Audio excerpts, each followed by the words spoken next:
If you have a problem with anything, get out of my house, anytime.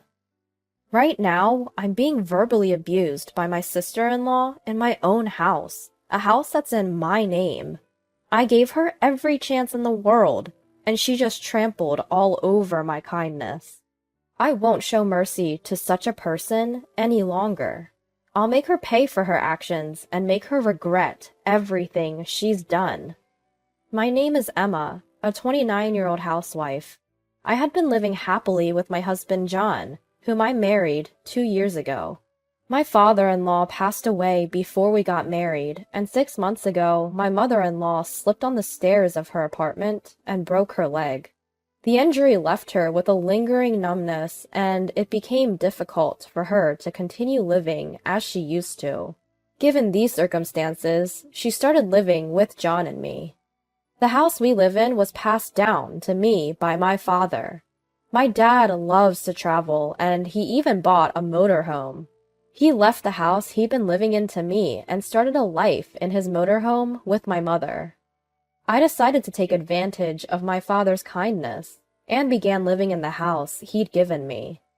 Now, considering the care for my mother-in-law, I'm glad I accepted the house from my father. Emma, I'm sorry for moving in and needing your care, my mother-in-law said. It's okay, mother-in-law. Please, don't worry about it, I responded. From the first time we met, I liked my mother-in-law because she always maintained a healthy distance. That's why when she got injured and my husband suggested she move in with us, I could accept it without hesitation. Then, one day, a storm blew into our peaceful life. The doorbell rang while I was in the middle of cleaning the house. Yes, who is it? When I opened the front door, there stood my husband's sister, Jessica. Hey there, Emma! Long time no see! Oh, Jessica? Don't be so surprised. We're sister-in-laws after all. Well, about that sister-in-law thing. To be honest, I've never really been fond of my husband's sister, Jessica. She had been living with her husband for quite some time before John and I got married. She recently had a baby, but she demanded a hefty baby gift from my mother-in-law and never let us meet her grandchild. Not to mention, she was utterly selfish at our wedding.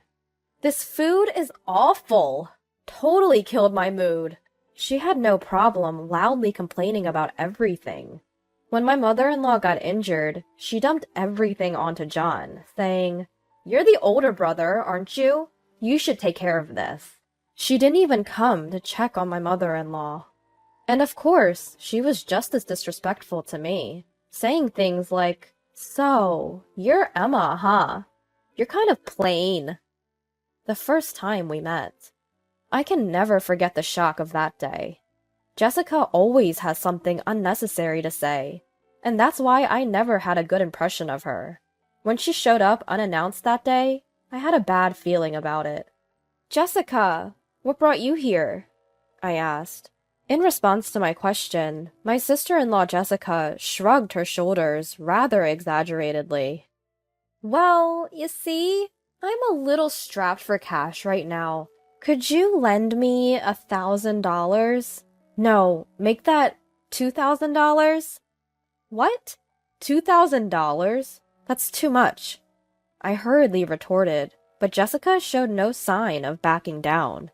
In fact, she even aggressively asked for $1,000. Should I just lend her the money and get her to leave as quickly as possible? A fleeting thought crossed my mind, but given Jessica's personality, once I lent her the money, I knew I wouldn't get it back. I decided to firmly refuse. "No matter how much you ask, I can't. I'm sorry. We have our own lives to live." At that, Jessica's mood worsened abruptly. "Just give me the money. How dare you defy your sister-in-law?" Just as I thought she had shouted enough, she suddenly pushed me on my shoulder, causing me to fall on my rear. Looking down at me, Jessica smirked and extended her hand. "Come on, lend me the money now." That made me really mad. "Can't do. Please leave." I forcibly ejected Jessica and locked the door. Hey! Open up! Are you listening to me? Jessica shouted from the porch. Reacting to her voice, my mother-in-law handled it for me through the door. If you're going to make any more noise, I'm calling the police. Jessica instantly quieted down, stating, Fine, I'll be back, before she left that day. After confirming Jessica's departure, my mother-in-law apologized to me. Emma, I am really sorry. My daughter caused you so much trouble. Mother, it's okay. In the end, I didn't lend her any money. But still, I'm truly sorry. It must have been unpleasant for you. My mother-in-law seemed to feel a lot of guilt, and she kept apologizing. I couldn't help but wonder how such an arrogant daughter could have come from such a humble mother. When my husband, John, came home that night, I told him everything that had happened. Upon hearing the story, his face turned beet red with anger. What the? That's too much of a nuisance. Emma, I'm really sorry. I don't even know how to apologize. My husband bowed his head to me. Seeing this, my mother-in-law once again apologized. And so, the day ended with an incredibly awkward dinner. The next day, the intercom rang again. Through the door, I could hear Jessica's cloying voice. Emma, darling, please. I won't do anything weird anymore. Just lend me the money and I'll leave right away. Oh boy, 2 days in a row? Even I was taken aback. Unfortunately, my mother-in-law was out, so I was home alone. I cautiously opened the door with the chain on, and Jessica peeked in with great enthusiasm through the gap. Oh good! You opened it! So, about yesterday... Jessica, like I said before, I can't lend you money. At my preemptive strike, Jessica frowned for a moment, but then quickly began to feign tears. But if things continue like this, I'll starve to death with my daughter. Starve to death? What do you mean? I'm in debt to my husband. Sensing that I had taken the bait, my sister-in-law Jessica immediately responded. Because of these debts, I can't even live properly. I don't even have anything to eat for tomorrow. Do you understand how I feel? Really? Are you kidding me? Who does she think would sympathize with such a cheesy sob story? Does she expect me to say, oh, that's tough. Let me lend you some money? While I felt like pointing out the absurdity of her claim, I responded calmly.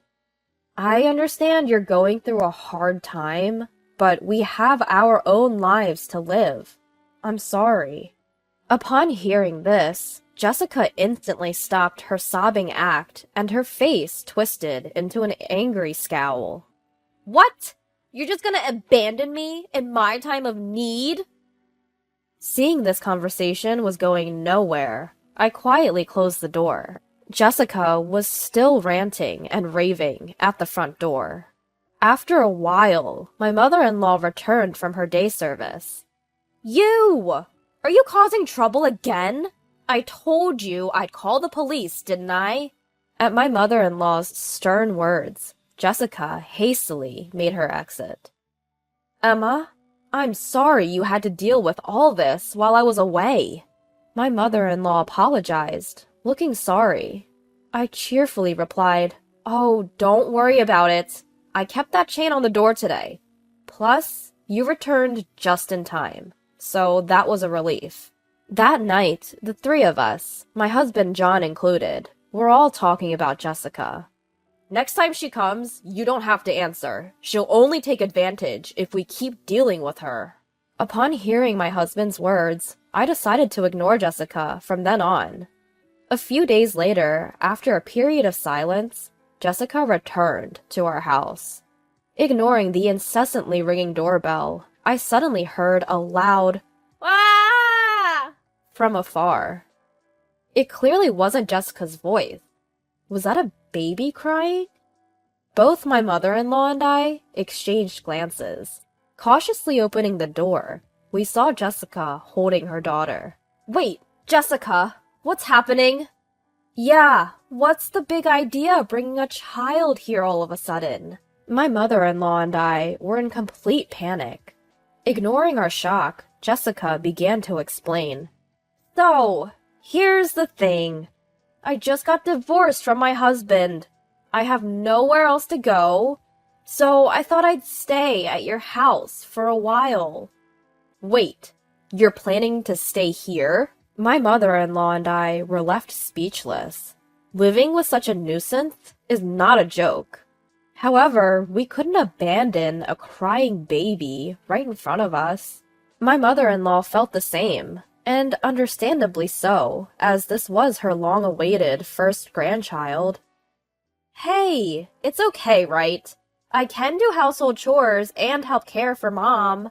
Jessica, whining like a child. After exchanging glances with my mother-in-law, I sighed deeply.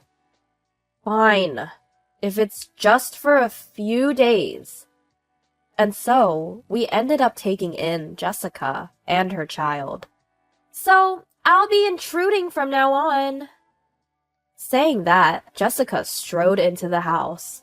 My husband John, who just got back from work, was utterly stunned. Why is Jessica here? Well, it's a long story. No kidding.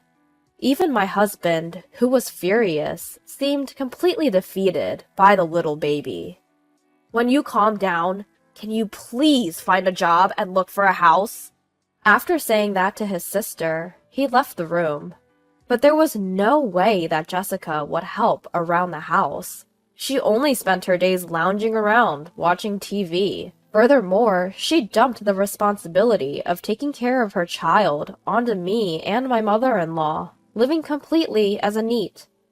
Jessica, could you go shopping for us? If I even dared to ask that, she would completely refuse. Excuse me? Why should I? Isn't that your job, Emma, the housewife? Could you at least clean the house, then? Stop bothering me! Don't order your sister-in-law!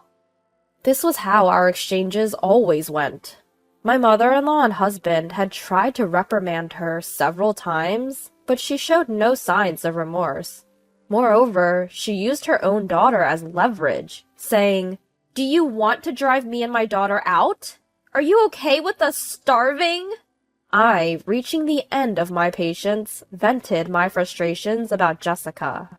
Enough is enough. We only let you live here because you said you would help with the housework. If you're not going to do anything, then please leave this house.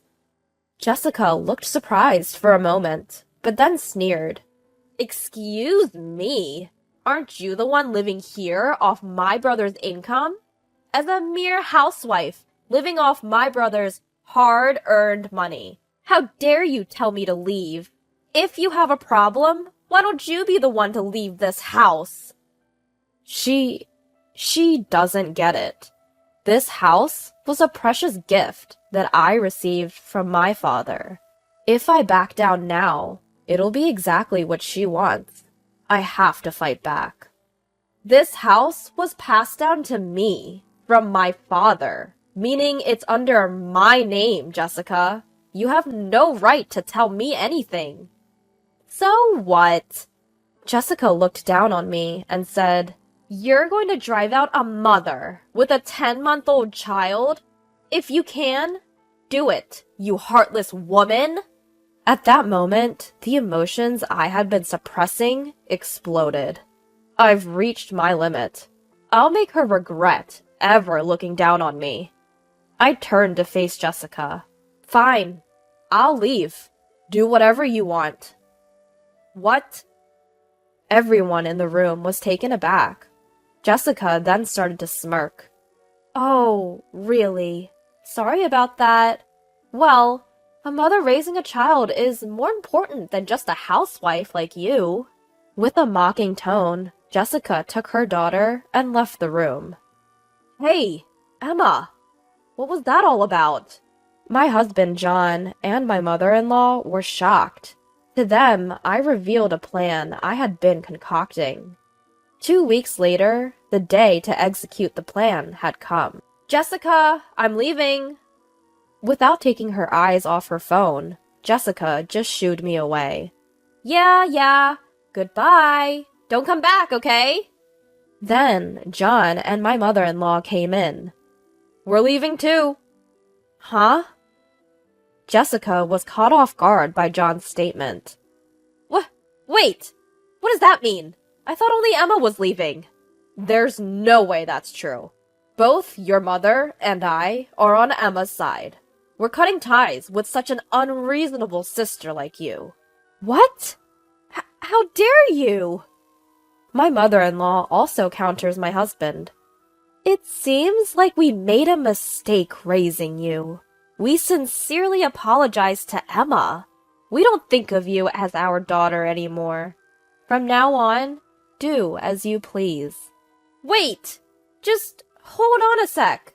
Are you just going to abandon me, Mom? You'll never see your grandchild again." Unfazed, Jessica's mother brushed her off. "I don't care. All you ever did was demand baby gifts, and I never got to see my grandchild anyway. Please don't use me only when it suits you." "No, Mom." Jessica's face gradually turns pale, but I have no intention of helping her now. I decided to give her a final, ultimate revenge. "Oh, by the way, we're selling this house, so you should find a place to live by the end of the month." "Sell? This house?" Jessica is in a complete state of shock. "Wait a second. You're joking, right? It's not easy finding a place to live." "We don't care. We're moving, so goodbye." "Wait! Please, forgive me. I promise I won't complain anymore. Please, take me with you." Jessica was screaming and begging, but we ignored her.